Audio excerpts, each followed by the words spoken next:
What's up, YouTube? So today we are on part 3 of what is going to be 4 parts most likely of the subframe overhaul.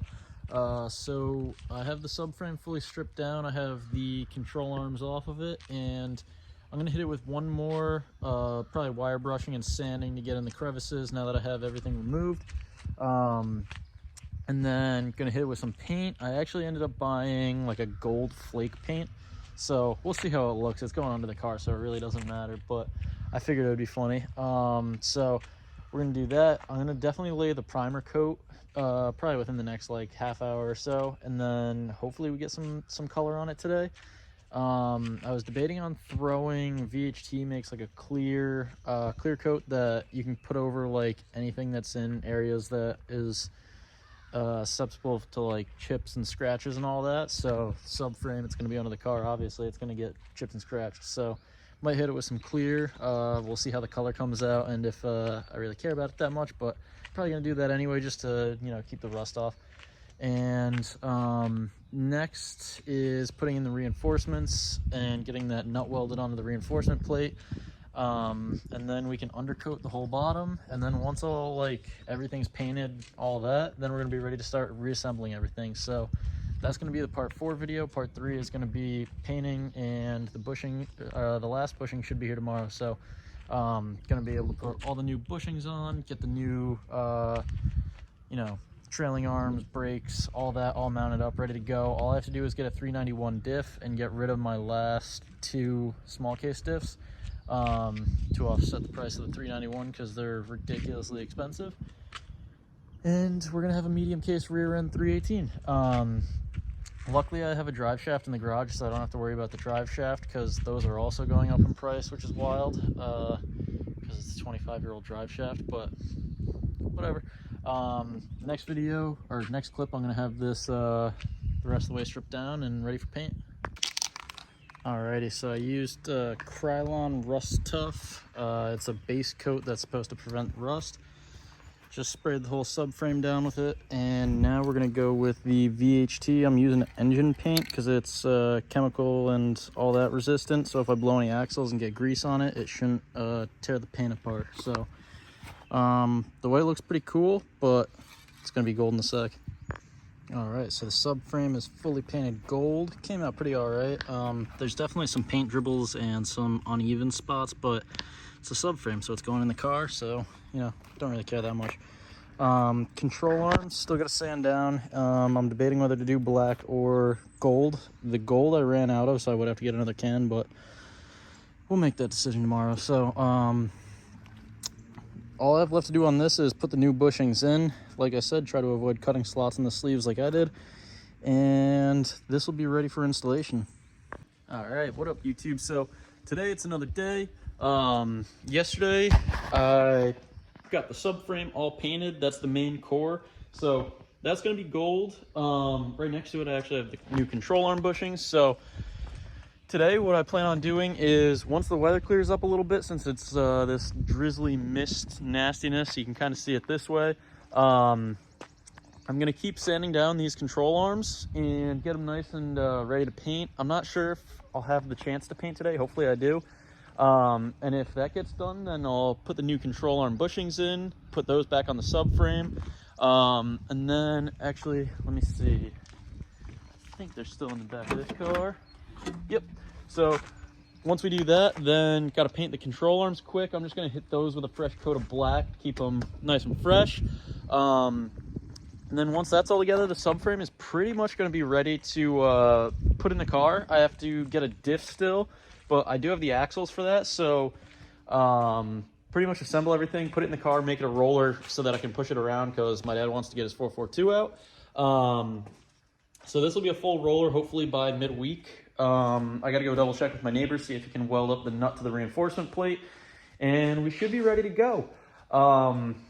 So definitely a bit of progress and a lot more coming today, as long as the weather clears up. And yeah, that's pretty much a little update for now.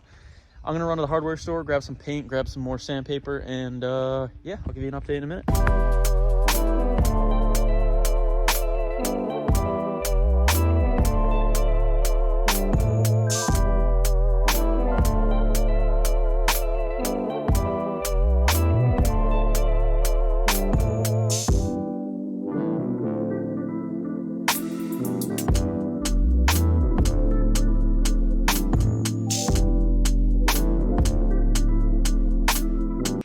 Alrighty, so ran to the hardware store, got the right bolt and nut, so I'll be able to weld in the stuff and fix up that rear end that ripped out when I was taking the subframe out. And then we're going to be able to paint everything, reassemble the subframe, pop the bushings in. Took the 318 arms off of the subframe. Well, I mean, that was like one of the first things I did. But 318 arms are off, 328 arms are going on. I got vert brakes for the rear, so instead of being the one solid piece, it's all the way over there. But the 318, 325, 328, I believe. Well, actually, yeah, because I can show you. 328 has even the non-finned brakes. So even though these are drilled and slotted, they're OEM spec and they're very crusty, but you can see that it's not a like a dual rotor with a fin in it for cooling. So this will be pretty cool. Very unnecessary to have on the 4-cylinder car. But what's going to be sweet is we're going to have everything in the rear end beefed up so that this thing's ready for either more power with the M42, a V8, an inline 6, anything like that. It's if it's getting a motor swap, I really want to do an M60. I've always thought that the, who was it, Alpina, they made the 3.4 V8 E36, which is just hilarious. And I kind of want to do the same thing, so we'll see what happens with that. But this is just going to be preventive, no snapping axles with the M42, and yeah, cool. So this is fully painted up. I just went over it with the high temp clear coat, and the control arms are also done. So got the black on there. I know it's not the cleanest, but it's whatever. It's going in the car and it's gonna get beat up. So I said I didn't know if I was gonna pick up today or tomorrow. We're gonna do a quick clip. So I went to test fit these and they just pop right in. So that's ideal. These are Power Flex. I believe they're 75A, which is stock feel Delrin. So they won't wear out like the stock ones did. And PowerFlex seems to be the only company that really made them. So everything else I went with Condor. These I went PowerFlex, and pretty happy with how they pop in. So all the Condor stuff, I know that that's going to be pretty easy to pop in because I've done that before with the diff bushings and whatnot. This is actually the M14 diff upgrade, so I will be showing how to drill out the 391 once I get it to tap it and use the M14 bolt. But for now, we're just going to pop these in. I may attach this to the subframe just to see how it looks, and I'm probably not going to do the lower control arms today just because I don't want to get into cleaning and all that because it's going to take a while. So, pretty weird. I popped those bushings in and put the inserts in, and I realized one is real thin and one is real thick. But it definitely is super exciting to see all this together because that just means seat time is coming. So this actually is going to be the end of the video today because now I'm going inside. I just got to finish cleaning up the last couple things, and yeah, so I'll catch you tomorrow. Cool, so we are back at it again. Got the new bushings, new brake lines, those are on the car. Got the panel bond. So now it's time to throw everything together, so I'm going to slap these bushings in. I put these bushings in the other night, but don't do what I did. There's two different sizes, so large goes on one side and small goes on the other, and as you can see, I realized after the fact when I started hitting the metal piece in, and I was like, huh, that's weird, one sticks out and one doesn't. So gotta flip those and we'll be good to go. And now we got the supervisor out here, so I'm sure that's gonna boost productivity. Dude, get away from that trailing thing. So shout out Condor, because these bushings literally just go like that. Yeah.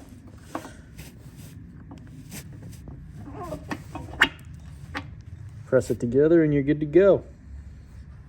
So now we gotta do the other three, which should take 30 seconds if they all do the same.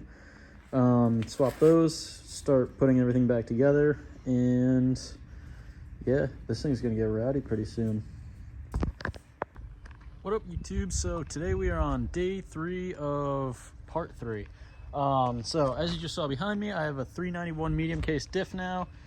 Just went and scooped that from my buddy Sean this morning, and this thing's getting pretty close to getting ready to slap back together. So I think in the last clip I showed you, I have the subframe all like mocked up. What I do want to do before I actually start throwing bolts in though is I want to paint the axles white, the diff white, and probably grab new bolts for the control arms and for the camber arms, just because the old ones were super crusty and I don't want to like put them back in and then down the road when I go to do like some sort of maintenance on this, I have to deal with the same rusty bolts. So gonna take care of those preventatively, and yeah, we'll see where we go from there. Hopefully today we can get everything bolted together, and then still gotta get that plate welded together for the rear and get the diff welded, and gonna be ready to party. So hopefully we can wrap that all up this weekend and get the car together. Not sure if this is going to be 2 more parts, but I still got to wire brush the car, so yeah, it's probably going to be part 3 is going to be the rest of the cleaning, getting stuff prepped and painted, and then part 4 we're going to assemble everything. So stay tuned, and I'll show you some B-roll.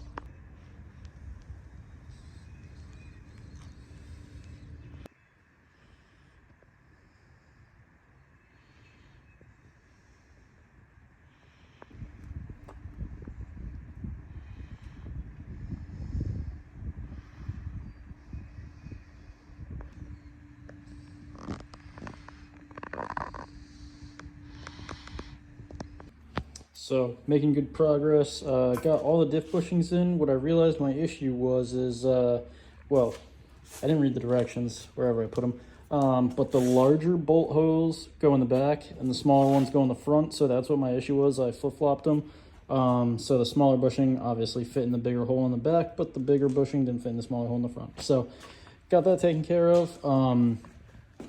Over here we got the diff fully opened up. I was spraying it down with like brake clean and whatnot, but turns out I have non-flammable brake clean, so I can't do the traditional, you know, burn out the excess. But what I'm probably gonna end up doing is running across town to the hardware store, grabbing a can of flammable, and spraying it down, because I'm gonna need to get RTV anyway to redo this.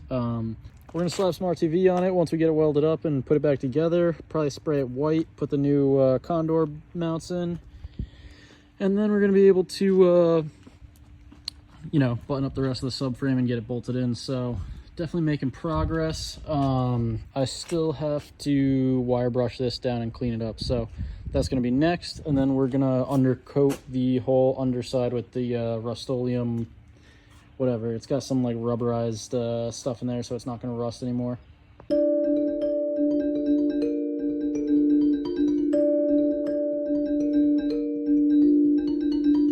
So I'm sure that's not the OSHA approved way to do it, but as you can see, all the grease is burning off, or already has burned off. So probably gonna let it burn for another second. Probably gonna put it out pretty quickly though, because I don't want to like burn the seals out, you know.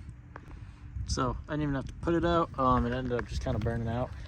So all of the grease should be burned out of here. Looks nice and dry. I'm gonna wait a minute until I touch it, because as you just saw in the last clip, I was blowing a flamethrower at it. So I'm gonna let it cool down a little bit, and then it's ready to get welded up. So I got this side for the most part done. I am gonna paint that spring because they are a little crusty, even though they're only like a year old. I was gonna throw e-brakes in, but it's not really set up for that, so I'm probably gonna end up running a dual caliper setup. But I got everything nice and high temp and like the heat resistant and chip resistant, all that. Satin paint on the arms there. I got to do it to that side. I ended up painting the the axle white just for the meme. So that'll be neat. And I have the calipers painted up yellow. I got the other one over here.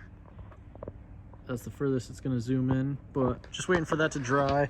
I'm going to be able to assemble that rear, or that side of the rear. This side's probably going to end up being tomorrow, just because it's getting late in the day, and I got some lifting to do. So probably gonna wrap this up pretty soon, and first I'm gonna take a video of everything bolted up here. So yeah, I'll cut to that. So I know these aren't gonna be like Brembo quality, but for a backyard quick little spray, they're gonna be popping. I put a little clear on there too, so they should stay nice and yellow for a while. Tried not to get that area too painted up because I didn't want it to bind, but yeah, these are gonna look nice once the car is a different color.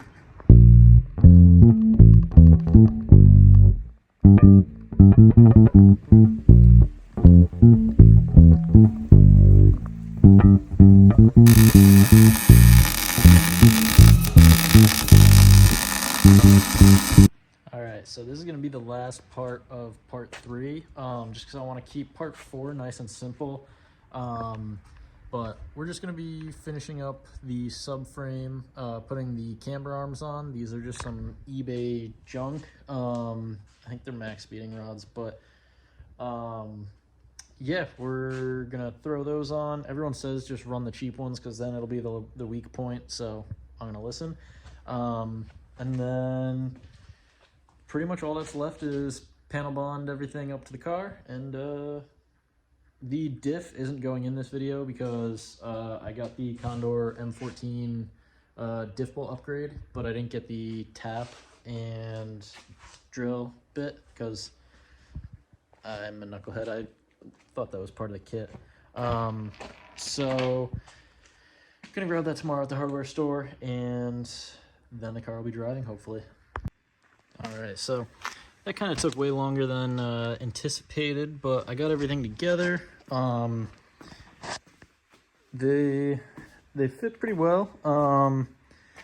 Those bolts that are right behind there, pain in the butt. I used a nut on that side. I was able to get it nice and tight, and then I used the OEM. There's like a locking, but yeah, I'm pretty stoked how it came out. The only thing left is I got to paint the diff. I got it welded up yesterday, and I got to throw the new diff bushings in. But I'm trying to slap in the subframe tonight to make this thing a roller. We'll see what happens. That's going to be part 4, though.